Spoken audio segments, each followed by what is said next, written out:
Pause. Welcome to Climate Change and Infectious Disease tonight here in Public Health 700 Perspectives in Public Health. My name is Jeff Scott. I'm a clinical professor, chair of the Department of Environmental Health Sciences here at the Arnold School of Public Health. And tonight we're going to talk about climate change and infectious disease. Before we get into tonight's lecture, I'd like to thank my colleagues at NOAA, at the Hollings Marine Lab and the Center for Coastal Environmental Health, Biomolecular Research, as well as my colleagues here in the Arnold School of Public Health and Environmental Canada, Dr. Terry Beitelman, and then finally Dr. Tom Peterson of the National Climate Data Center. Dr. Peterson is a member of the Intergovernmental Panel on Climate Change, the IPCC, and much of the data I will be showing you on climate change is authoritative information from Dr. Peterson, which in my opinion is some of the most informative information and unbiased information on this topic. In order to understand climate change, we have to first of all begin with this cross-section of the atmosphere where we can see the different levels of the atmosphere in perspective. And what we are most concerned about is this region of the atmosphere closest to the ground in terms of the air we breathe. You'll notice that as we move up above into the troposphere and mesosphere, we see this ozone layer which is above the ground. This actually is a layer of also significant public health importance because it screens out incoming infrared or UVA radiation and longer wave and more intense radiation that can cause skin cancer. And of course, climate change, we have found that some of the greenhouse gases erode this ozone layer and can let more of that light in, which can lead to increased numbers of cases of skin cancers. So it is really these three areas of the Earth's atmosphere, the troposphere, the stratosphere, which contains the ozone layer, and then the mesosphere, which is that area above the stratosphere, that are most significant. The troposphere goes from sea level to 17 kilometers above the Earth's surface and is up to 50 degrees centigrade. The stratosphere is from 17 kilometers to 50 kilometers above the Earth's surface. And then as we go to the mesosphere, it is 50 to 90 kilometers above the Earth's surface, and it's the stratosphere that contains that ozone shield. The incoming light to Earth from the sun includes both infrared light, visible light, and ultraviolet light. 50% of the light coming from the sun is infrared radiation, shortwave radiation. Whereas 41% is visible light, and then only 9% is the longer wave radiation, shorter wave radiation rather, and the ultraviolet light is about 9%. It is really the trapping of this infrared energy near the Earth's surface because of the increased levels of greenhouse gases that really constitutes what we call climate change. So this slide really depicts that incoming infrared, visible, and UV light coming into the Earth. Much of the light hits the Earth's surface, the majority of it is re-radiated back out into space. However, the increased levels of carbon dioxide and other greenhouse gases acts as a layer much the same way as a greenhouse does in trapping that re-radiated light that normally would go back out into space. And as that occurs, it particularly traps the infrared radiation, which leads to an increase in global temperatures. This is what we call the greenhouse effect. And it is this greenhouse effect with these four major gases that tend to constitute the gases that trap most of this thermal energy. If we take a look, carbon dioxide accounts for 55% of the atmospheric concentration, and concentrations have gone from 355 up to almost 390 parts per million in the past 30, 40, 50 years. The second most significant greenhouse gas contributor are the chlorofluorocarbons. These are gases that are used as refrigerants, and they account for 24% of all the greenhouse gases. On a mole-to-mole basis with carbon dioxide, though, the CFCs are 12,000 times more potent at absorbing energy, and they're increasing at a rate of 5% per year. The third most abundant greenhouse gas is methane, CH4, and it accounts for 15% of the greenhouse gases. Current concentrations are about 2 parts per million, and this is about 20 times more potent than CO2 at absorbing energy and infrared energy, and it is increasing at a rate of 1% per year. And then finally, nitric oxides. These are emission products from the combustion fossil fuels, accounts for 6% of all the greenhouse gases, and it's increasing at a rate of about 0.25% per year. Now, many of you have probably seen this depiction of changes in atmospheric CO2 in Hawaii at the Mauna Observatory, which provides one of the more longer-term permanent records we have of CO2 emissions. We also have been able to go back and look in the fossil record with trapped CO2 and actually go back even farther in time to correlate both the contemporary levels of CO2 with what's in that more recent fossil record to know that it is accurate, and then we can retrospectively look back once we know those numbers with this model, contemporary model, are accurate, look through the fossil record. So we're able to actually make long-term predictions of climate change over time, and this allows us to really understand that these greenhouse gases are increasing, and it is increasing the capture of infrared radiation and adding to increasing of global temperatures. But there are other insidious effects of climate change just besides the temperature, and we'll talk about those in a moment.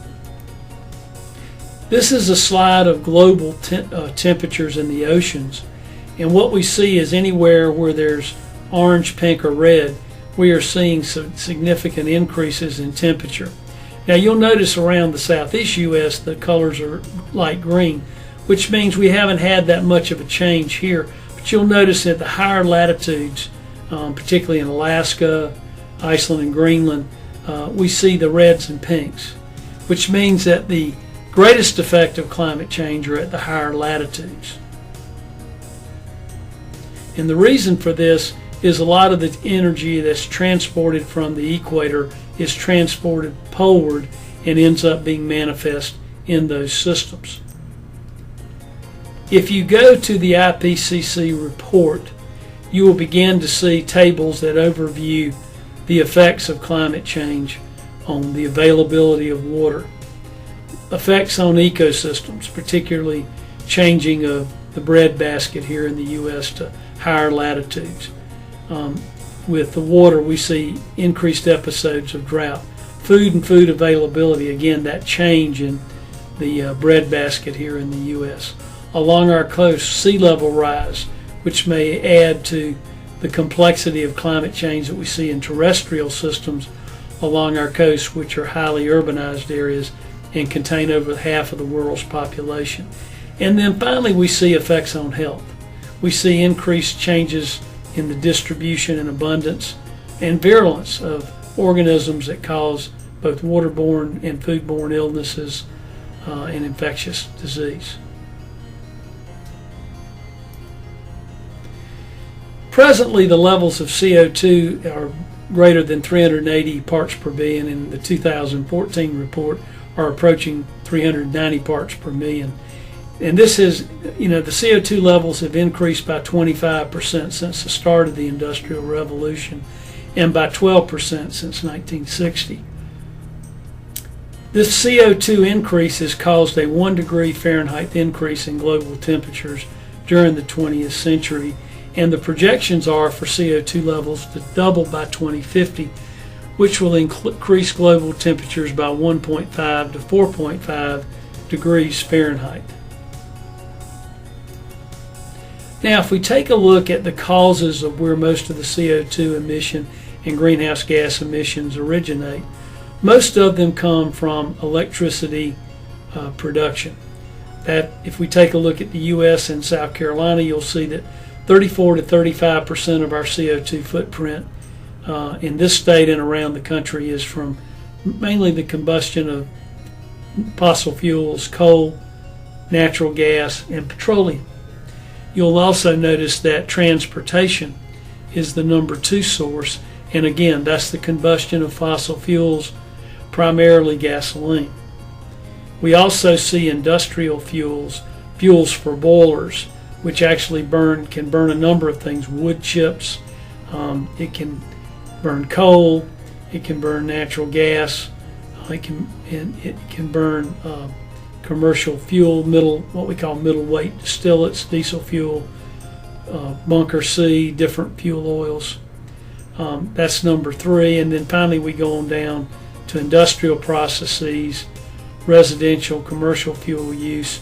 You'll notice not very high in South Carolina. We see a lot more wood combustion in higher latitudes where it's colder and for longer parts of the year. Agriculture is not a large footprint in South Carolina. It's much larger footprint in other parts of the country. Fossil fuel industry, again, in parts of the country where we have more fossil fuel production, like at refineries in the Gulf of Mexico. Globally, or across the U.S., we see higher rates. And then finally, waste, about the same numbers. So although South Carolina differs slightly than the rest of the U.S., it still is very similar to most of the U.S. One thing I would point out, when we look at the electricity consumption in South Carolina, note that we still produce more CO2 than the rest of the U.S. Now, what's interesting about that number is 59% of the electricity production in South Carolina is produced by nuclear power. It is not anywhere near that high in the rest of the U.S., and South Carolina has one of the largest carbon footprints in the U.S., the number 3 footprint, despite having 59% of its energy as nuclear power. So if we did not have nuclear power, we would probably be the number 1 state in the U.S. for carbon emissions. This slide provides a little more detail. From 1990 to 2009, our CO2 emissions increased by 45%, from 61 million tons per year to 89 million tons. Only 2 other states have a higher rate of CO2 on their footprint than South Carolina. The major sources of CO2 emissions include power plants, transportation, industrial discharges, residential and commercial discharges here in South Carolina. So again, this just underscores that without nuclear, if we had to offset the amount of energy production we have from nuclear, the coal-fired power plants would be even higher. So despite that, we still have the third largest CO2 carbon footprint in the nation. Some of the effects that we will see from increased CO2 and the warming are the number of days with increased temperatures. We will see the number of days in Washington above 100 degrees go from 1 day per year to over 14 days per year. In Dallas, Texas, it will go from 19 days per year to 78 days per year. In fact, last year, you may recall, Dallas had 42 straight days of over 100 degrees and finished the year with 70 days above 100 degrees. Charleston, for example, it's rare we have days above 90 degrees. We will see the numbers go from 44 days, which is what the average is now, to 74 days in the future. If we take a look at crop production, the Midwest will have 30 to 60% less rain because of the change in global precipitation and climate patterns. This will move the breadbasket to northern Minnesota and into southern Canada, away from the lower parts of the U.S., middle parts of the U.S., Oklahoma, Kansas.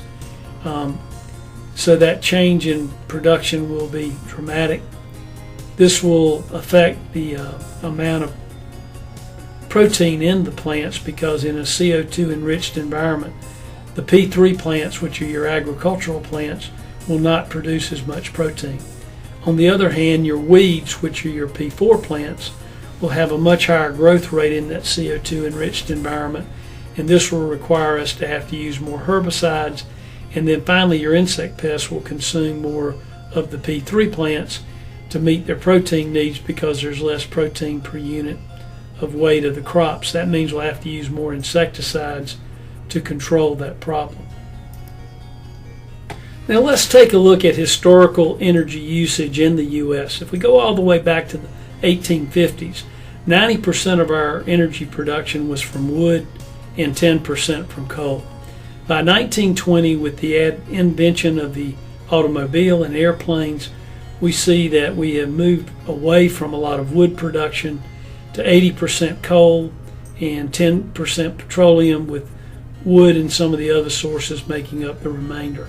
But we see this dramatic increase in coal production and the arisal of petroleum production.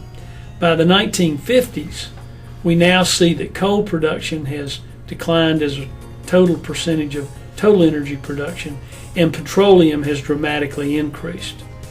By the 1960s, we see that coal has continued to drop as a percentage of total energy. We see petroleum has continued to grow, and natural gas has begun to creep up and become a major source of energy. It may surprise you, if you were to have toured the Gulf of Mexico and gone around refineries in the 60s and 70s, a lot of the natural gas in petroleum was burned off at refineries and just wasted. And suddenly people began to realize, when we had the first Arab oil embargo, that we could use that natural gas to drive a lot of the boilers and other things that require energy. So now natural gas has become a significant factor. We continue to see the big three, coal, petroleum, and natural gas, in the 1980s, 1990s. We continue to see those three, along with nuclear and hydroelectric. And so today we have added to these normal sources, coal, petroleum, natural gas, nuclear, hydroelectric, we've added also renewable energy sources, wind, tide, biofuels, solar, but they all make up less than 1% of our total energy production. This slide is just a slide to remind us about the quality of life here in the U.S. The average energy consumption per household in the U.S. is about a million BTUs. That's British thermal units, and so that's per day. And so the average energy expanded in an 8-hour workday is about 4 million BTUs. So the ability of someone to do an 8-hour work shift is 4,000 BTUs. So if we divide that 1 million BTUs by 4,000 BTUs, that is the amount of energy in a typical 8-hour work shift. That means each of us has the equivalent of 250 servants each day working to improve the quality of our life. And so let me and that's derived by dividing a million BTUs by 4,000. So we have the energy equivalent of 250 servants. And if you don't believe that, take a look at the quality of life here in this country. The average woman in Zaire spends 6 to 7 hours a day carrying a 25-pound pot of water on her head to provide the drinking water for her family. How long does it take you to get a glass of drinking water in your house? A matter of seconds. And we complain that the faucet's too slow. We look at the things that we have to wash dishes, to wash clothes, to vacuum our carpets, to keep our houses clean. All of those energy equivalent servants improve the quality of life and are a measure of the standard of living in a developed nation. And so that is a really big difference between a developed nation and an undeveloped nation, is the quality of life. And really the quality of life, oftentimes it is a measure of these energy equivalent servants that we have to make life easier for all of us. Now, this is a slide of present and projected petroleum production in the U.S. And as you can see, as we move into the 21st century, you can really begin to see that the amount of petroleum that we have is going to continue to decline, yet our energy demands go up. And so our policy in the U.S. is to extend our energy supplies for as long as we can by importing as much oil as we can. And we use that imported oil as part of our foreign policy in dealing with the countries, the OPEC countries, the Organization for Petroleum Exporting Countries, that really controls world politics, the world's economies. And petroleum is our number one import in the U.S. So as you can see, the U.S. production per day in millions of barrels per day of petroleum is a little over 15 million barrels per day, with 1/3 of that coming from imported oil and about 2/3 coming from domestic oil. So the other thing you should realize is the U.S., even though it has only a fraction of the world's population, we consume 30% of the world's supply of petroleum. And the real question is, will the rest of the world continue to let us have that standard of living by consuming that much of the world's supply of oil? The other thing I will point out to you, this policy of importing oil, 1/3 of our oil, means that we are extending our domestic supplies out into the future for a much longer period of time. And that has a very great strategic importance, both economically and militarily, to have our own energy sources out into the future. This slide depicts the world's proven petroleum reserves. And if anybody wonders why we're in the Middle East and there's so much attention on that, they provide over 2/3 of the world's, almost nearly 2/3 of the world's energy reserves for petroleum. North America is second, followed very closely by Russia and China, and then you'll see that the rest of the world has much lower proportions. And those are what we call the known proven reserves, and these units are in billions of barrels of oil. Now, if we take a look at the undiscovered reserves, you'll notice that the reserves in North America rival those of the Middle East. And what that means is we are holding our reserves back into the future so that we maintain our ability to be energy independent as we can. But you'll see that our energy reserves in the future may be higher than other parts of the world. Now, this last slide in this first section will give you a feel for why energy policy is so critical. And I want to use a little example. Is gas still a bargain at $4 a gallon? When I was a kid growing up in the 1970s, gas was as cheap as 30 cents. In fact, it was as cheap as 18 cents per gallon, but on average it was about 36 cents a gallon. The average fleet mileage during that time period was 10 to 12 miles per gallon. So if you divide 36 cents by 12 miles per gallon, that roughly means it costs 3 cents to drive each mile your car would drive. Now, if we skip ahead to 2012, gasoline, we'll just say is $3.60 a gallon. Now, if we prorate inflation at 5% a year, that means prices would have gone up nearly double in 40 years, 200%. So if we divide 360 by 2, that means prorated for inflation, gas today is $1.80 a gallon. If we then divide that $1.80 per gallon by the current fleet mileage, which is over 25 miles per gallon, today it costs us 7 cents per mile we drive. Now, if we increase fleet mileage to 54 miles per gallon, which is what President Obama wants to do, if we divide $1.80, the inflation-adjusted cost of petroleum, that brings the cost of driving a car down to the exact same cost today as it was in 1970. And what that does is that low cost causes people to expend more money to buy gasoline. There are no disincentives to not drive a car, as opposed to looking at mass transit and other energy policies that would reduce our footprint. So in wrapping up this first section, we really see that increases the amount of CO2 emitted and contributes to our issues with global climate change. In this next section, we'll pick up on energy policy in the U.S. In Section 2, because as you'll see as we look at some of our other sources of energy like coal, we have similar issues that we have to wrestle with in having an integrated policy on energy for now and into the future.